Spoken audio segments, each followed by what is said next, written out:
Bismillahirrahmanirrahim. Assalamualaikum warahmatullahi wabarakatuh. Alhamdulillahirabbil alamin wa bihi nasta'in wa ala umurid dunya waddin. Wassalatu wassalamu ala asyrafil anbiya'i wal mursalin wa ala alihi wa sahbihi ajma'in amma ba'du. Aku ya pada kesempatan kali ini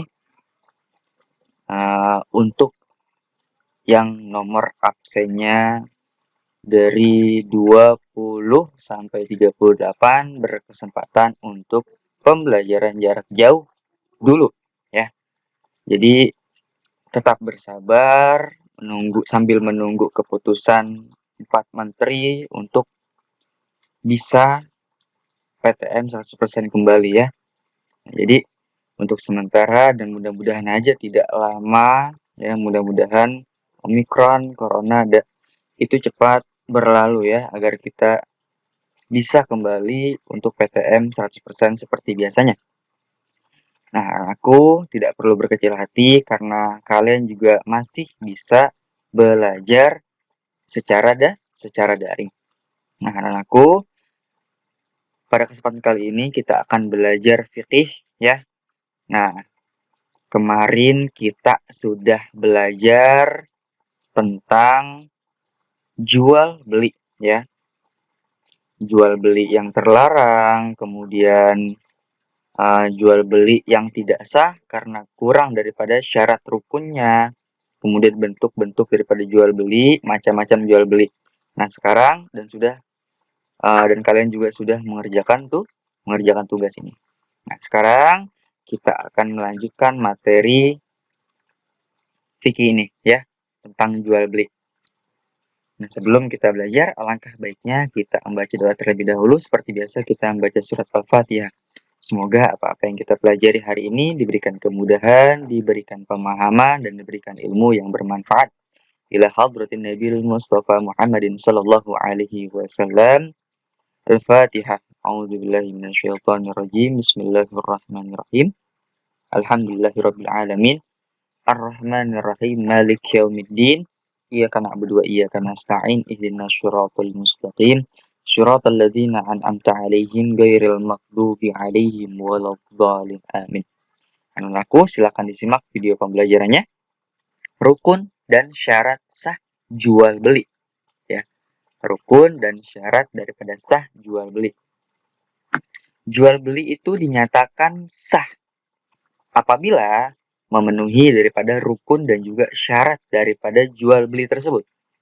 Rukun jual beli berarti sesuatu yang harus ada dalam jual beli tersebut ya. Apabila salah satu rukun jual beli tidak terpenuhi, maka jual beli itu tidak dapat dilakukan. Nah, rukun jual beli. Menurut sebagian besar ulama, rukun jual beli itu ada 5 macam. Yang pertama, adanya penjual, adanya pembeli, adanya barang yang diperjualbelikan, alat untuk menukar dalam kegiatan jual beli atau transaksinya itu alatnya adalah uang, kemudian akad. Yang mana akad ini artinya ijab dan qabul antara penjual dan pembeli. Nah, nanti kita akan bahas definisi satu persatu. Nah, maksud daripada ijab, nah untuk penjual mungkin sudah paham ya, artinya adanya penjual ya. Rukun ini, penjual ini termasuk daripada rukun jual beli ya.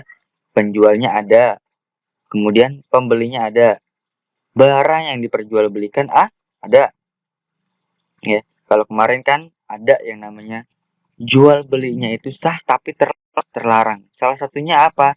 Adanya penjual tapi barangnya belum ada. Nah, ini adalah rukun jual beli. Menurut sebagian besar ulama itu ada 5. Yang pertama adanya penjual, adanya pembeli, kemudian adanya barang dagangannya ya, barang yang diperjualbelikan. Kemudian yang keempat adanya alat untuk menukar dalam kegiatan daripada jual beli atau yang dimaksud adalah uang ya. Kemudian akad yaitu ijab qabul. Nah, ijab ini artinya adalah perkataan penjual ya nih, perkataan penjual dalam menawarkan barang dagangan. Misalnya, saya menjual barang ini seharga Rp100.000. Sedangkan qabulnya adalah perkataan pembeli dalam menerima jual beli tersebut. Contoh, saya beli barang itu seharga 100 ribu. Nah, jadi akad dalam jual beli itu ada akad ini ijab ini adalah perkataan daripada seorang penjual, ya. Jadi misalkan si Azam ini adalah penjualnya. Azam ini menawarkan barang kepada si Surya, karena Surya ini pembelinya. Surya, saya jual barang ini seharga 100 ribu. Kemudian kabulnya atau kobulnya si Suryanya ngomong, saya beli barang itu seharga 100 ribu. Nah, seperti itu namanya ijab. Ijab dan kobul. Ijab itu adalah perkataan seorang penjual yang menjual dan menawarkan barang dagangannya. Kemudian kobulnya itu adalah perkataan dari pembeli dalam menerima jual beli tersebut. Kemudian Imam Nawawi berpendapat bahwa ijab dan kobul itu tidak harus diucapkan. Kenapa? Menurut adat kebiasaan ya yang sudah berlaku seperti saat ini ya adanya Indomaret, adanya Alfamaret, kemudian ruko-ruko yang membayarnya menggunakan mesin debit, kartu kredit. Nah, hal ini sangat sesuai dengan transaksi jual beli yang terjadi saat ini di pasar swalayan. Seperti yang sudah saya sebutkan tadi, ya, pembeli ini cukup mengambil barang yang diperlukan, kemudian dibawa ke kasir untuk dibayar. Ya, jadi Imam Nawawi, ya Al-Imam An-Nawawi beliau ini berpendapat bahwa ijab dan qabul ini tidak mesti harus diucapkan. Ya, karena sebagaimana al-adatul muhakamah, yaitu adanya adat itu menjadi sebuah hukum, ya menjadi sebuah kebiasaan. Ya, jadi karenanya seiring perkembangannya zaman, ya, dan sudah canggih, ya, adanya alat untuk menghitung, kemudian ada barcode-nya agar ketahuan harganya ini nominalnya ini berapa, ya. Kemudian bisalah ya terjadinya transaksi seperti itu dibawa ke kasir, kemudian kita bayar. Jadi tidak perlu diucapkan, ya.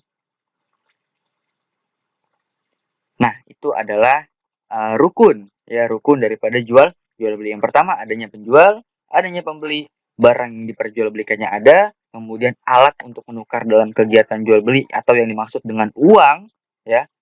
Kemudian yang kelima itu akad, yaitu ijab dan qabul dari penjual dan juga pembelinya, ya. Jadi itu.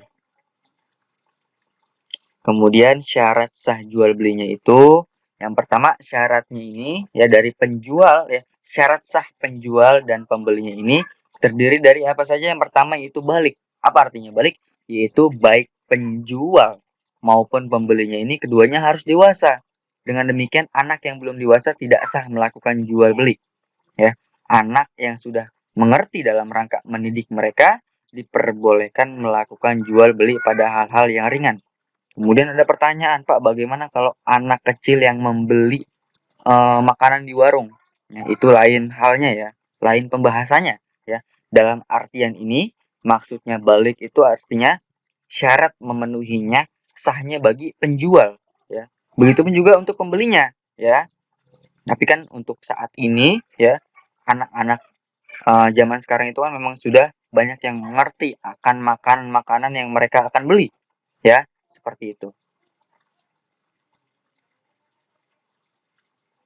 Nah, jadi untuk yang pertama ini adalah syarat daripada sah jual beli ini ya. Yang pertama adalah baligh ya. Kemudian yang kedua berakal sehat ya. Yang pertama baligh ya, sudah mengerti, sudah paham akan jual dan beli. Kemudian yang kedua itu berakal sehat. Tidak mungkin orang gila itu diperbolehkan untuk melakukan jual dan beli ya. Yang kedua berakal sehat sebagaimana Allah berfirman wala tu'tus sufaha'a amwalakum allati ja'alallahu lakum qiyaman warzuquhum fiha waqsuhum wa qulu lahum qawlan ma'rufa. Yang mana artinya wala tu'tus sufaha, dan janganlah kamu serahkan kepada orang-orang yang belum sempurna akalnya. ya. Wala tu'tus sufaha'a amwalakum. Nah, harta-hartanya ya.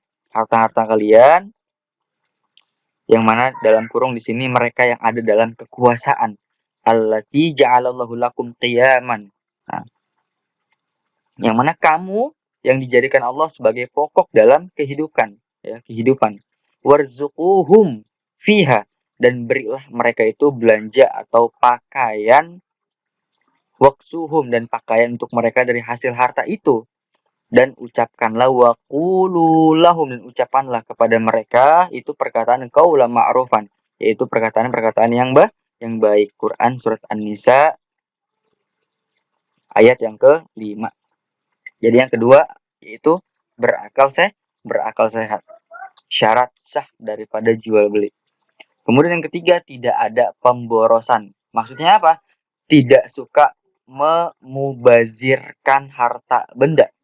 Sebagaimana Allah Subhanahu wa taala berfirman, "Innal mubadzirina kanu ikhwana syayatin wa kana syaitanu li rabbih kafura." Yang mana artinya, innal mubadzirina kanu ikhwana syayatin.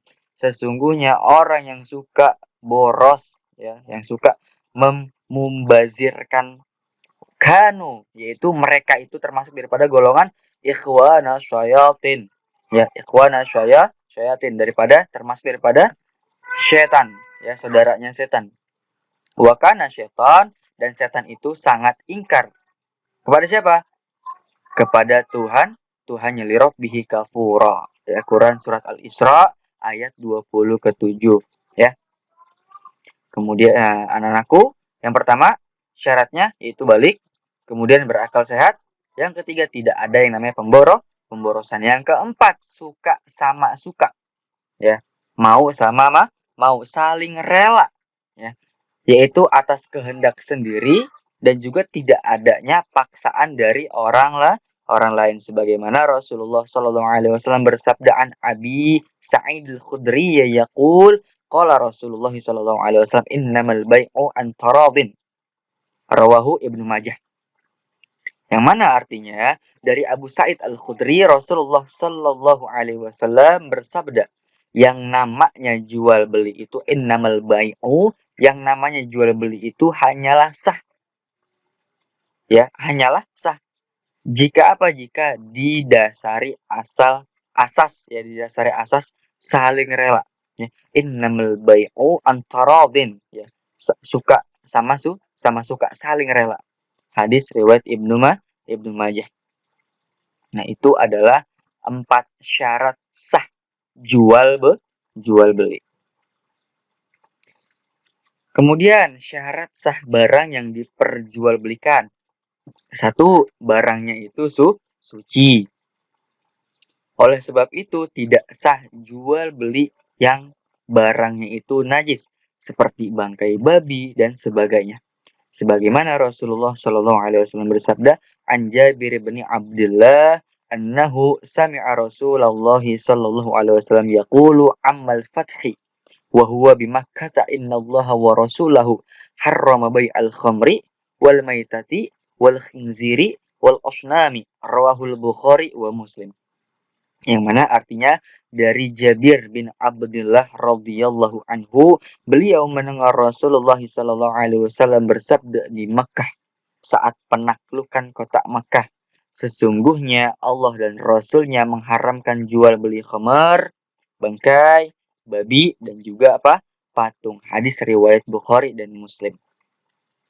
Itu yang pertama, barangnya itu harus suci, ya.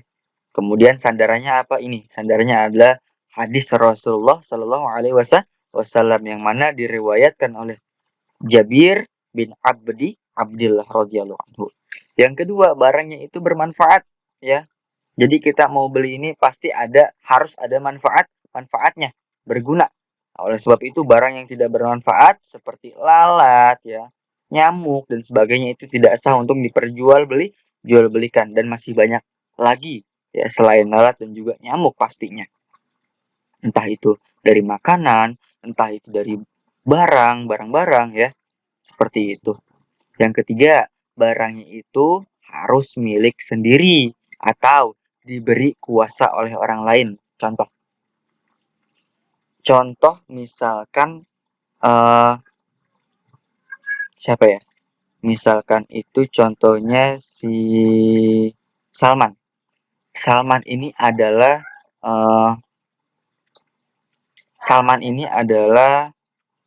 seorang saudagar atau seorang yang kaya atau seorang bisnismen, ya, pebisnis. Nah, Salman ini menyerahkan bisnisnya ini atau dagangannya ini kepada Nino, ya. Jadi Nino ini dikasih amanat sama si Salman untuk menjualkan barang dagangannya kepada orang lain, ya. Jadi Salman bilang ke Nino, Nino, ini aneh ini punya baju-baju banyak di rumah, ya. Barang-barang branded semuanya, ya, berkualitas bagus, tolong nih jualin, ya. Nah, itu dijualin. Nah, itu namanya adalah diberi kuasa oleh orang lain. Ya, seperti itu, ya. Atau bisa disebut untuk zaman sekarang itu adalah reseller, ya. Seperti itu.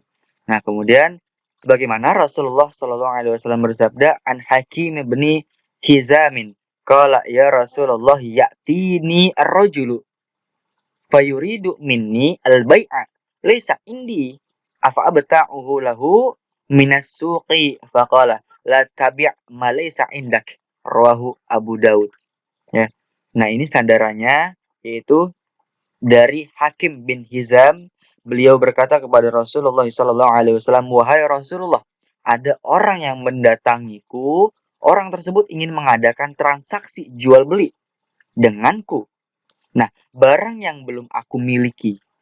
Jadi barangnya ini belum dimiliki, tapi orang itu ingin mengadakan transaksi jual beli sama dia, tapi barangnya ini belum dimiliki olehnya. Bertanyalah kepada Rasulullah, bolehkah aku membelikan barang tertentu yang dia inginkan di pasar? Setelah bertransaksi dengan orang tersebut, kemudian Nabi bersabda, janganlah engkau menjual barang yang belum kau miliki. Nah, hadis riwayat Abu Daud. Ini sandarannya. Ya, kenapa barang itu harus milik sendiri atau diberi kuasa oleh orang lain? Nah, ini sandarannya, ya. Jadi tidak boleh menjual selain barang milik kita sendiri atau selain barang yang tidak diberi kuasa oleh orang lain. Yang keempat, daripada syarat sah barang yang diperjualbelikan, yaitu barang itu milik yang keempat itu barangnya itu jelas dan dapat dikuasai oleh penjual dan juga pembeli. Oleh karena itu, tidak sah jual beli barang yang masih ada di laut atau di sungai dan sebagainya. Artinya apa? Dan maksudnya apa, Pak? Maksudnya itu barangnya itu sudah ada di tempat, ya. Barangnya itu sudah ada di tempat. Jadi barang yang belum ada di tempat itu tidak diperbolehkan untuk transaksi jual beli, ya. Untuk saat ini kan ada yang namanya reseller nih, ya. Reseller itu artinya kita menawarkan dagangan tapi barangnya itu mungkin sudah ada dan juga mungkin belum ada. Nah, ini bisa diambil kesimpulannya. Artinya penjualnya itu harus meyakinkan bahwa barangnya itu pasti ada. Ya, seperti itu. Yang jelas, ketentuan daripada syarat sah daripada barang yang diperjualbelikannya itu, ya, yaitu barangnya itu jelas-jelas harus ada, ya. Dan contoh yang lebih simpelnya, misalkan ada seorang nelayan yang ingin menjual ikannya, ya, tapi ikannya itu masih ada di laut atau masih ada di sungai. Nah, itu tidak diperbolehkan kecuali hasilnya sudah ada, kemudian diperjualbelikan itu boleh, ya. Sebagaimana sandarannya Rasulullah SAW bersabda, Ani bin Mas'ud radhiyallahu taala anhu qala Rasulullah sallallahu alaihi wasallam la tashtaru as-samaka fil ma'i fa innahu ghararun, akhrajahu Ahmad.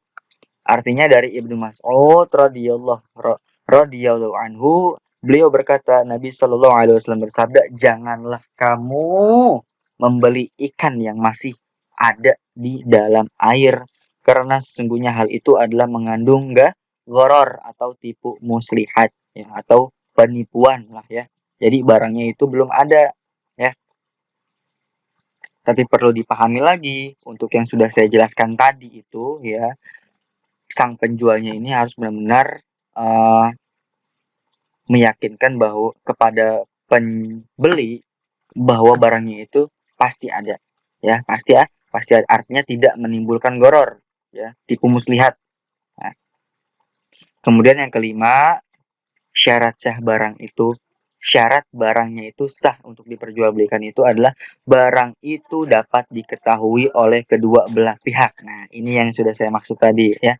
Penjual dan pembelinya itu tahu baik kadarnya, ukuran, timbangannya, jenisnya, sifatnya maupun harganya. Sebagaimana Rasulullah Shallallahu Alaihi Wasallam bersabda, "An Abi Hurairah radhiyallahu taala anhu qala melarang siapa? Rasulullah Shallallahu Alaihi Wasallam. Rasulullah ini melarang, ya, untuk anbaiil hisah. Artinya apa? Untuk lempar atau mengundi nasib. Wa anbaiil gharar, dan daripada jual beli gharar, yaitu tipu muslihat, ya. Jadi intinya barang dagangan tersebut harus diketahui oleh kedua belah pihak, baik kepada penjual maupun kepada pembelinya, dan juga kadarnya, ukurannya, timbangannya, sifatnya, ya, itu harus jelas. Nah, dalam jual beli ini, di samping syarat sah di atas, harus ada kesepakatan harga antara penjual dan juga pembeli. Harus ada yang namanya ijab qabul. Ijab adalah pernyataan penjual barang, sedangkan qabul adalah perkataan pembeli barang. Dengan demikian, ijab qabul merupakan kesepakatan antara penjual dan juga pembeli atas dasar suka sama suka. Artinya saling rela. Ijab dan qabul dikatakan sah apabila memenuhi syarat sebagai berikut. Yang pertama, qabul harus sesuai dengan ijabnya. Yang kedua, ada kesepakatan antara ijab dengan qabul pada barang yang ditentukan mengenai ukuran dan harganya. Ketiga, akad tidak dikaitkan dengan sesuatu yang tidak ada hubungannya dengan akad. Misalnya, buku ini akan saya jual kepadamu Rp10.000 jika saya menemukan uang. Nah, itu tidak ada itu, ya, tidak ada hubungannya dengan akad. Kemudian, yang keempat, akad tidak boleh berselang lama karena hal itu masih berupa janji.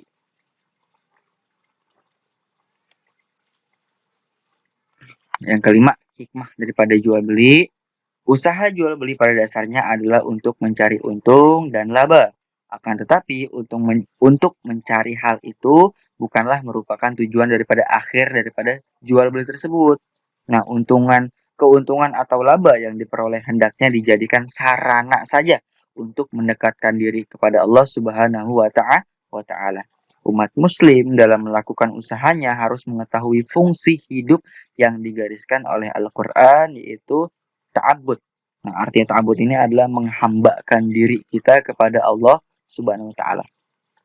Adapun hikmahnya, yang pertama mencari dan mendapatkan karunia Allah, yang kedua menjauhi daripada riba, yang ketiga menegakkan keadilan dan keseimbangan dalam ekonomi, yang keempat menjaga kehalalan rezeki, yang kelima produktivitas dan perputaran ekonomi akan berjalan sesuai dinamis, yang keenam yaitu silaturahmi dan memperbanyak jejaring sosial kita terhadap masyarakat, yang ketujuh 1, 2, 3, 4, 5, 6, 7 masing-masing merasa puas baik penjual maupun pembelinya. Yang kedelapan, penjual dan pembeli masing-masing berlapang dada ketika tawar-menawar, artinya saling ikhlas. Yang ditawar dagangannya itu ikhlas, yang menawarnya itu pun juga ikhlas. Sehingga mereka itu akan dirahmati oleh Allah Subhanahu wa Ta'ala. Yang terakhir yaitu menjauhkan orang dari memakan atau memiliki harta yang batil, harta yang tidak diperoleh daripada secara secara batil.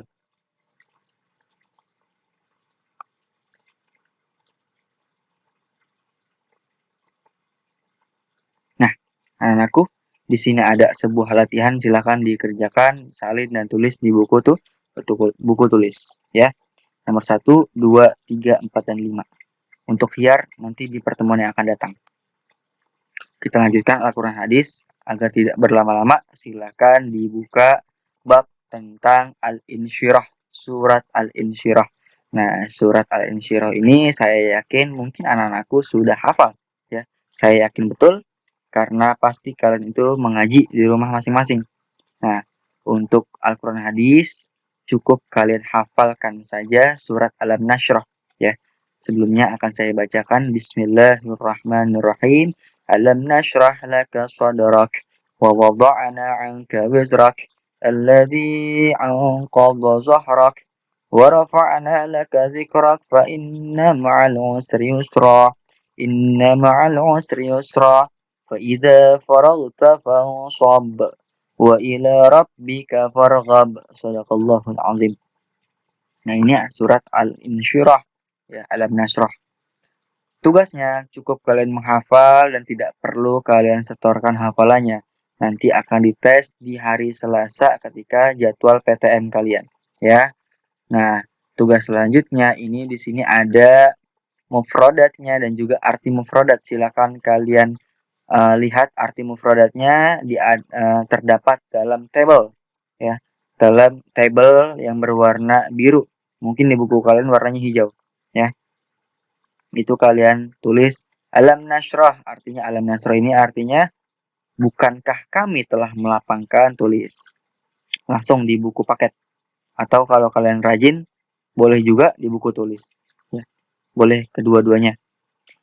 Alam nasrah artinya bukankah kami telah melapangkan, laka artinya untukmu, sodoroka artinya dadamu ya, ditulis arti mufradatnya 1, 2, 3, dan 4.